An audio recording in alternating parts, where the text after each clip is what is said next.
Marami pang pwede mangyari. Marami kang pwede aralin.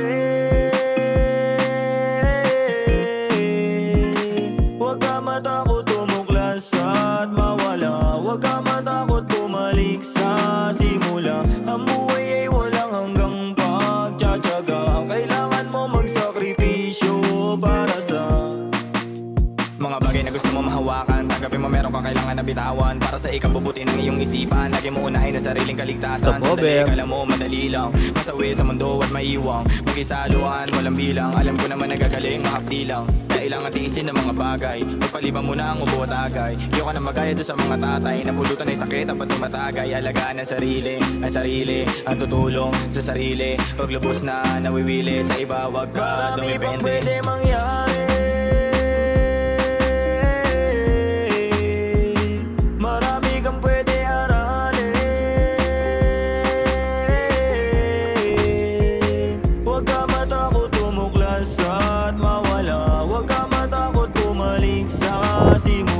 Ang buhay ay walang hanggang pagtsatsaga.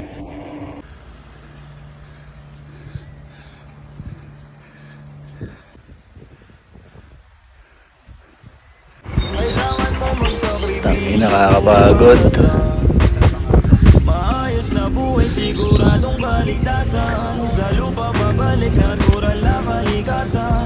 Ang isip lawakan kahapon, wag mo takasan. Sarili mong pamalayan na susi sa kalayaan. Kung minsan ay panay-panay, walang humbay, sabik sa pagtuklas. Minsan na may puro sablay, parang gusto na lang na kumalas.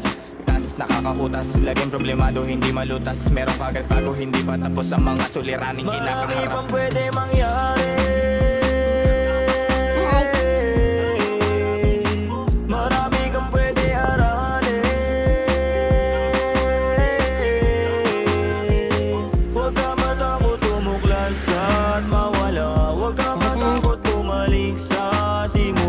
Ang buhay ay walang hanggang pagtsatsaga. Kailangan mo magsakripisyo para sa mga makakaisip na parang andaya ng mundo. Pag nasa kalagayang di mo gusto, huwag ka mainis at pagtampo. Kung kesyo ganyang kesyo ganto. Kung ulo mo marami ng laman, dagdagan. Huwag matakot, punuin yan ng kaalaman. Tandaan, di palaging merong masasandalan. Mas lamang ka kapag lamang ka sa karanasan. Kung iniisip mo na ikaw na ang pinakamagaling, ang masasabi ko lang sarili mo, hindi mo kaya mahalin. Araw-araw dapat natututo ka pa rin. Lalo pag marami kapag gusto to pa rin. Bawal ka ma rin, pag marating. Marami pang pwede mangyari.